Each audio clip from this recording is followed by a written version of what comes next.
I am here with Mr. Robin McAuley. Robin is one of the most respected and sought-after singers in rock and roll. You may know him from McAuley-Schenker, where he recorded 3 studio albums with the great Michael Schenker. After that, he found himself fronting the legendary classic rock band Survivor for 5 years. In more recent years, he has made the Las Vegas show, raiding the Rock Vault, a huge part of his life, hundreds of shows there. He is currently the singer for supergroup Black Swan, which we're really going to talk about today. And they are set to release their second album called Generation Mind on April 8th on Frontiers, the great Frontiers Records label. Frontiers, a huge part of your life and so many, of my life. What a great label to be a part of, huh? Yeah, they keep classic rock alive, basically. Yeah. I mean, people go, "Oh, classic rock, what's that?" Well, listen, you'll find out. yeah. It's all the great melodic rock, heavy rock stuff is all there. It's great. Now, Generation Mind, April 8th, we're gonna get it. Here's a quote from the first Black Swan record, of course, Shake the World. "The best album I have ever made, the most fun album I've ever been on, and the best vocal sound I've ever had." All that in one mouthful. That's probably not true anymore, is it? With Black Swan, Generation Mind is awesome. We are very happy with it. We came out the gate with Shake the World. Did we know what was going to happen? My little sister said, "Oh my God, you drop this record and a month or two later, the world comes to an end." Yeah. What are you, some kind of a prophet now all of a sudden, Shake the World, big disaster. Right, exactly. And I went, who knew? And oh my God, it's, now it's, I don't want to say it's behind us, but it's pretty much behind us. But Generation Mind, you step into a new pair of shoes and you're going, whew, now what? And I think we're fair to say we're really happy with it. Yeah, it is fantastic. And the best album you've ever made, it is very possible. Shake the World was, at that time, I felt also that it was the best I've heard from Robin McAuley. And that's really saying something. You got a huge, great catalog. It was fun. Not to cut across your bow, but I know a bunch of artists who will go, "What's the best record you ever made?" And they go, "The one I just made," because otherwise there's no point in doing anything. Right. So if you tie that in with the statement in with the record, it kind of makes sense. But you have to back up what you just done, or it was like, why did you do it? Right. And it was a great record. I listened to it quite often, and working with Jeff, he definitely got me the best vocal sound that I period, right across the board, and a blast to work with. And we launched into this pretty much the same kind of process. Reb's out of town. He lives in Pittsburgh. Jeff is not too far from me. And, he shoots me an email and he goes, "Hey, Reb's coming in, and we'll do a bit of woodshedding here, and then we'll just start dumping stuff on your doorstep, and off you go." and so off we went. Yeah, it's great, and talking to Reb as well. He's just a great guy to talk to, and you can tell he's just a great guy to work with. Awesome. All aside from his talent, which is all over the record, of course. These solos are just incredible. Wow. He's so inspiring, and from a singing standpoint, lyrical input, it's just he inspires me. I talked to him so many times about it. I'm going, when you played that riff right there, that really catapulted me into coming up with this lyric. And he goes, "I have no idea what you were talking about. If that's how it happened, cool." Sounds just like him, for sure. I loved Shake the World, and I thought, what do I want from the next Black Swan record? And do I want something completely different? Do I want to hear something else? No, I wanted a Black Swan Shake the World Part Two. And I feel that I got that. More great songs of the greatest players in the world doing them. Just really well written, great songs in that hard melodic rock genre. How do you feel about the record? Do you feel that it's a different record? Yeah, that's a good synopsis, for sure. A lot of people were going, well, here we go. You're on Frontiers. This is another one of their bands, and is this the beginning and the end? One record. Is it a band? Is it this? Is it that? And of course, everybody knows us, knows what kind of schedule we keep. They know the difficulties, I think, of how do we play a live show with this? In fact, when we just made the videos, Reb's going, when is this ever going to happen? And I said, well, it's a really easy answer.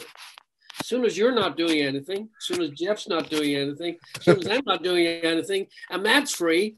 And I said, there you go. And then he says, and I'm going to quote him, he goes, wonder what we would sound like live. And I said, I think we probably sound like the record, because it's pretty sort of, yes, it's produced, but it's pretty live sounding. Yeah. And I think the band sounds like a band on this record, to answer your question. I really do. I think it's very cohesive. I think we've taken Shake the World and we moved into the next phase. We didn't really think too much about it. We just carried on doing what it is that we do. Yep. We have a good rapport. Jeff and Reb and myself, we do the main writing, and I love what they send to me, and they seem to like what I send back to them, and then I get together with Jeff and we do exactly as we did on Shake the World. I'll sit, grab a mic, do a little pre-production, change a couple of things, get up to the mic and hammer it down and just hope for the best. And it has that kind of, not necessarily a live feel, but a spontaneous feel. Okay. Yeah. It's not too polished. It's got that rawness to it. Yeah, we didn't want that. Yeah. It's great. I'm glad you like it. Thank you. I remember talking to you a little bit about like Johnny Came Marching from the first record, which had touched you in a little bit of a different way. Is there a song on this record that kind of just shifts your feeling? I guess we kind of hinted at a couple of things. I guess for me, sometimes I find it hard to sort of completely change gears, because I'm either in that mindset and I can't be a baker today and be a plumber tomorrow. Right. So if I'm going to be a baker, and that's kind of what I do, and so that's what I'm going to give you is more pastries. I have no idea where that's coming from, but anyway, and I do like a nice pastry. But, I was gonna say, it says yummy stuff. Yeah, I suppose in sort of a similar vein to Johnny Came Marching is Miracle, and Lord, I suppose, Scott, if you think about it, where we moved with this god-awful pandemic, now we have a war on our hands, and we kind of have, I suppose you could write the same album 10 times if that's what you're talking about, because it never seems to end. We just we cascade from one catastrophe into another one. Yeah. And so Miracle really is Miracle kind of centers around the soldier that's on his way home. And it doesn't necessarily have to be a soldier, but the man that's that's away from his family, and he wants to get back home, and there's an obstacle in his way, in the midst of that journey, and he gets slam dunked and invariably does not make it back home through no fault of his own or whatever. And life is a little bit like that. The unexpected sideswipes us sometimes, and we're going, didn't see that coming. Yeah, absolutely. And did we see any of this coming? You know, so I kind of cherry pick from ideas, circumstances, and you know, there's no good news in it, really. Yeah, it's right? tough.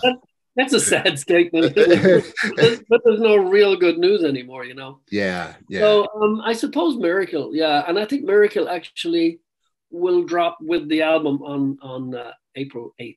Yes, that's it's a special thing. It is the whole record very special.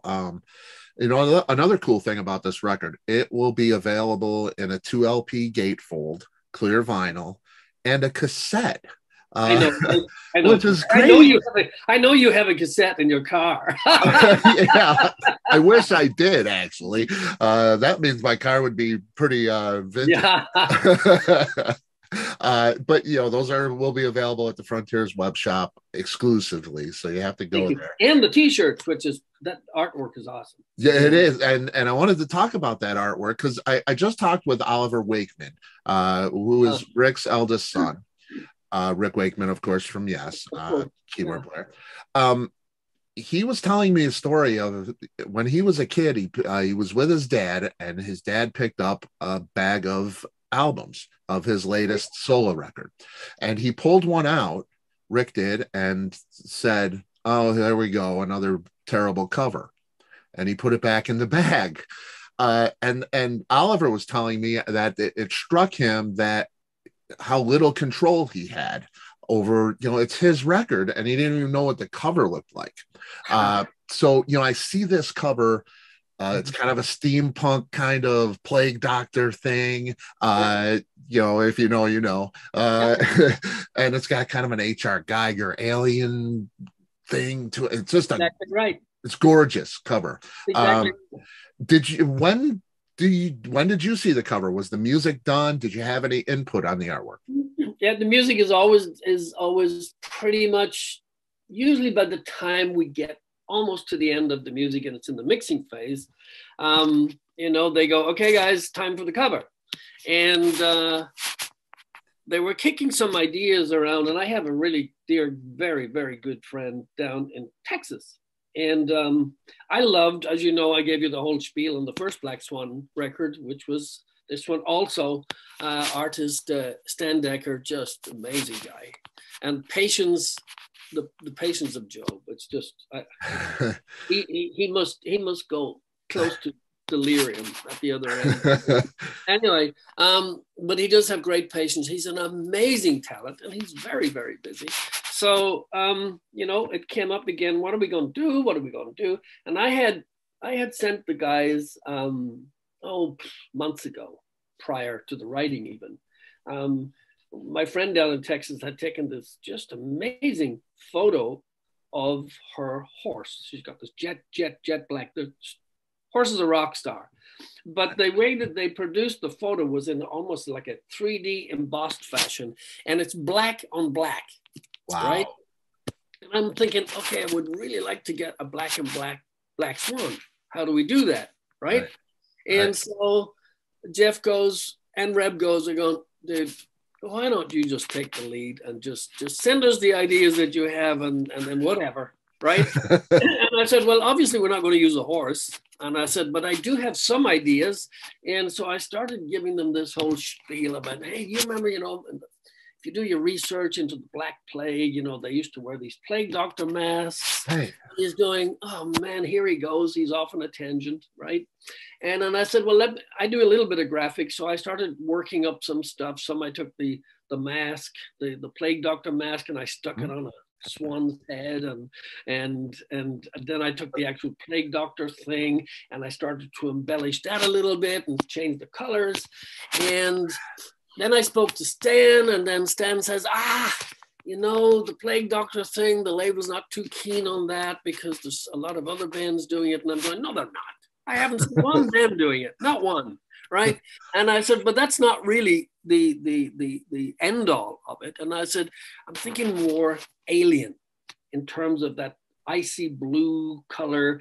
And then Geiger, you know, if you follow his sort of line of thinking in terms of his artistry, and I said, I'm thinking more of an alien, ominous type of plague doctor, a little steampunk with the glasses. Yeah, all of that came through to me. And Stan goes, and I could see poor Stan going, oh, Jesus. You know, why can't you just take a horse?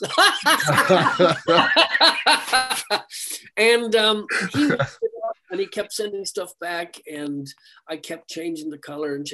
I even sent him photos of different phases of the movie Alien with that blue icy color, and then some a little bit more silvery gray metallic. But the general idea was to get what we got at the end, and he had amazing patience. And of course, I would the guys that get copied at every change, you know, and I wanted as much detail, and he did. I know it's our album cover, so I'm going to gloat on it. It's amazing to me, and it's perfect. For me, it's perfect. You love it, you hate it. I love it. I think I absolutely love it. I don't think there's one other album cover that looks anything remotely close to it. No, I don't think so either. Remotely close to it. There was nothing. I mean, if you look at it on a line of 100 albums, it's going putush. That was different. That was different. Yeah, it's striking. It's absolutely there's striking. No variation on a theme of another album standing right beside it. And he did just an amazing job. And I went, dude, I don't even know how to talk to you about this because it's just so good. And he goes, well, you know, you sort of lead me and I get pissed off because I go down this road and I'm going, what does he want? And of course the guys chipped in and collectively it's a band album cover. It's not my album cover, you know. Yeah. But we love it, and it's great. And it looks. I saw the t-shirts, and t-shirts are killer because you know sometimes it gets crunched up into the middle, and you go, well, what a waste. Right. This fills up the whole chest plate, and it's really cool. Am I selling this or what? Yeah, man, it sounds great. I mean, if you haven't seen the cover, go check it. You know, it's it'll be at the beginning of the video here too. It's sensational. If we ever did get live, can you imagine in a festival ground that thing taking up the whole day? It would be phenomenal. Oh yeah, it would. Yeah, it would. It's got to happen. Right. Speaking of that, yes, you are going out with Michael Schenker from April 27th to May 15th. European dates, right? Oh yeah. Watching that close because you know it's a European tour. I'm waiting for the North American tour, and so I can see you. Now your relationship with Michael. Speaking of covers, your relationship with Michael has always seemed amicable, and not everybody can say that. You know, like his brother. You know, Michael isn't always the easiest person to work with. It seems. Hence the cover of the Revelation album, which caused a little bit of controversy with his singers, you being one of them. Graham wasn't much for it, I know. You know, him like the crucifixion on the Flying V as a Christ kind of figure. What were your thoughts about that? Did you have any problem? Yeah, of course I had my thoughts on it. But what I'm going to do is I'm going to tell you that Michael said quite adamantly that was never his intention. He said he had sketches of what the concept he had for the cover, and he said he had given them to the artist, and this is what he got back. And he said that until Graham pointed out that it looked like, you know, we were in adoration of the man on the crucifix, he said that was absolutely not his intention. That's what he got, however. This I don't really want to get into it too much, but yeah, it was, you know, stuff like that can unnerve you because it can work against you. It can work, you know, it can go any way, really. But it's Michael's project, and obviously, you know, we were part of Schenker Fest, Moving forward into this one, I actually wasn't supposed to be the singer on this tour at all. Ronnie Romero was scheduled and committed, and I don't know. I don't really ask other than wish Ronnie well, that he's okay and everything like that. And I had a message from Ronnie, and he goes, "Thanks, dude, for doing this." And then I believe that Ronnie has assured those in power that after the European tour and / I think one UK festival, that he will be available for the remainder of the scheduled dates. If that happens, voila. If it doesn't happen, and they need my help, I'll be ready to jump in, because I'll have done all of this work previous anyway. I saw that he was, you guys were splitting that kind of vocal duties. That's it was just great to see you out there with him, because I mean, we love Michael, he's I think he's better now than he ever was. He's just playing. His playing is amazing. He just gets better and better. He really does. He's always been a hero of mine, and I actually love the cover. I didn't think it was detrimental to it didn't make it seem less or anything for me as a fan. You've done so many things. You've worked with Frank Farian and Far Corporation. These are, go see for everybody watching, you got to go check out the videos, Robin in Hawaiian shirts and things like that. It's pretty awesome. It's just, you're so versatile as a singer. You've been involved with a lot of tribute records, and your solo record last year. Something you didn't really plan on doing. Will we see more of that? Will we see another solo record, perhaps? More tribute things? What was that? Almost finished with the writing. I haven't recorded. I've demoed everything so far, and the MSG tour might put a glitch in the deadline time. But I'm trying to record as much vocals as I can prior to leaving. I think I leave on the 22nd of April. So I'm trying to get as much of that done as is physically possible, so that they can go ahead and start mixing and all that sort of stuff. So yes, there is a second one. It's different than the first one, because really the first one, I think we went through this, that what do I do? How do I do it? Who do I do it with? So we've taken it slightly heavier on this one. More, okay, we got the first part out of the way. Now we can go forward. And I also did a bunch of stuff for a UK label that I have a good relationship with, Scape Records, and they had me over the year record just a bunch of different tracks for different things, and just guess. They have the kitchen sink on their records. They have everybody on there. Joel Hoekstra is on there. Jeff Scott Soto is on there. I can't mention half of them, because so they just dropped a new Circle of Friends record. They just dropped that. There's about 2 singles off it, and I believe I'll be on the next single. I think maybe next week. I have 2 songs on there. I did a cover of Blue Oyster Cult, Don't Fear the Reaper. Very cool. Very cool. And I had an email from Chuck Dharma congratulating me, and he goes, "Dude, I think this might even be better than the original." I love it. So I do stuff because I like to be versatile. I just, it's as long as I can sing, I don't want to be pigeonholed. I've never have. I don't like going into that box and staying in there. There's so many little boxes in the room. It's like your cat. You love jumping from box to box. Because, right. Why? Because it's fun to do so. And music covers such a very, very wide gamut. And I'm just going to drop one other little thing.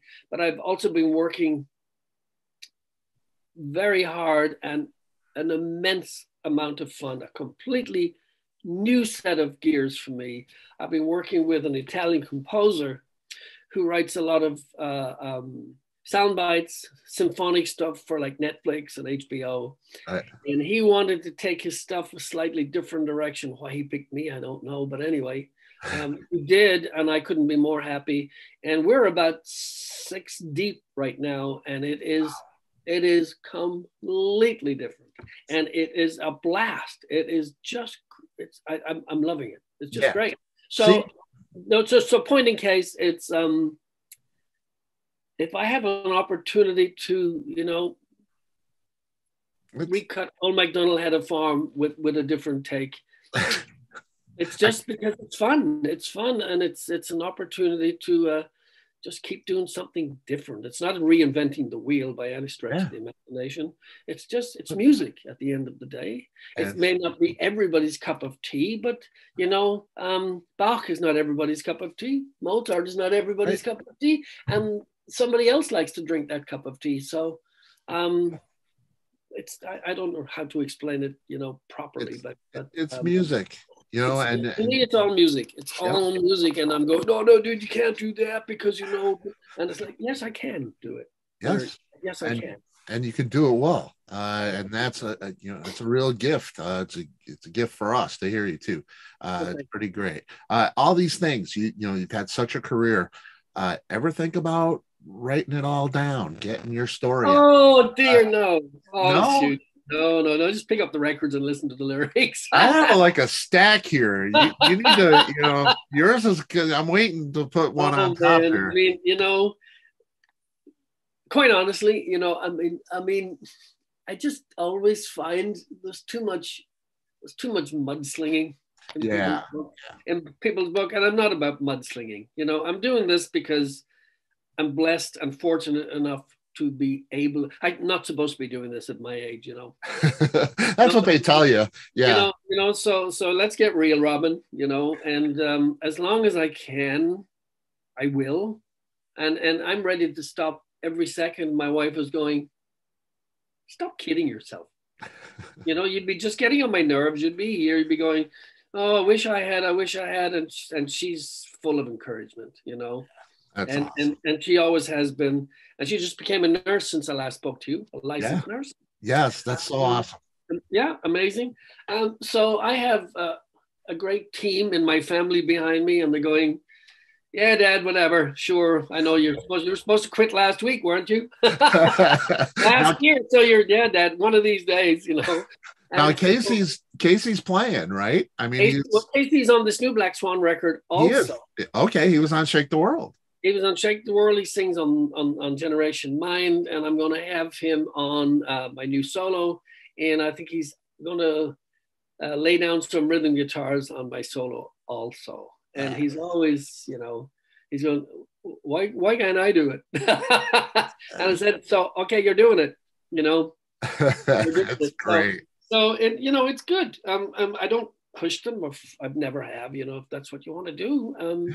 And get your chops together and off we go, That's awesome. And that's really cool. So I'm just happy for it all and thankful and grateful for it all. That's all I can tell you, Scott. It's so great, man. You sound better than you ever have, I think. I don't know how you do it, but I think it's because I enjoy doing it. So I think I said last time, the pressure of writing a record a certain way and writing a certain type of song because it has to fit a particular genre, and the record label is going, well, this is never going to chart, this is never going to do that, and all of that stuff is gone. It's gone. It's been long gone. Let me just say, it's been long gone. So with those kind of expectations off the table, you can actually get down to making some decent music and digging a different hole, and coming up with different stuff, and not having that big, if you don't do this, we're not going to get that. Right. Yeah, that's kind of off the table these days for sure. Yeah. I want to respect your time. I know you got another one going on. Touring, like we talked about earlier, it's a tough one. Yeah, Jeff and Reb and myself and Matt, we've talked about it, that what would be an ideal platform would be a couple of big festivals. Yeah. Because it would be a great way to introduce the band. You'd hopefully get to be in the same place at the same time as a lot of people and one foul swoop, as opposed to a tour that might be or might not be. You could definitely, it would be a great launching platform, a couple of festivals, so people go, whoa, that was cool, and then you could seriously perhaps have the potential of more dates, as a tour, mini tour, otherwise, right. That I think we would all be in favor of. Again, it's the Jeff, I think, is about to kick into this week a new Vegas residency for 3 or 4 weeks or something, Okay. Yeah. And I texted Reb yesterday and I said, I'll see you at the Arcada, which is by me in the theater. Right. With Winger, and he's like, no, I'm with Whitesnake at that time. I'm like, okay. So who knows? I mean, he's slammed. I can tell you, he's learning a lot of new stuff for Whitesnake. So I know he's slammed, and Kip just performed his symphony in was it Tennessee the other night? Yeah. So who'd have thunk everybody would be as busy as they are. It's great though. It's great. I love seeing you guys do what you do. I love hearing what you're putting out. It's just, and I love seeing you happy. You love what you do. Very happy. I'm very happy. It's good. I honest to God, not breaking out the violins. I didn't expect to be making this kind of music still, and I guess I keep saying it's the best thing I ever did because I never expected to do it, and the fact that I can do it is awesome. Of course it's the best. It is awesome, man. We love you out here, man, and I can't wait to hear the solo album and more from you for sure. Thank you, Scott. Awesome. Thanks for having me again, sir. Yeah, absolutely. Thank you for coming again, and let's do it again when the album comes out or whenever you want. The door is always open. I'll tell John to get a hold of you for the solo stuff. Very cool. Very cool. God knows what else. yeah. Anytime you're ready, my door's always open, man. Thank you. And I'll see you on the road. Yes. Fantastic. Yes. All right. Take care, Robin. Bye-bye. Be well. Bye-bye.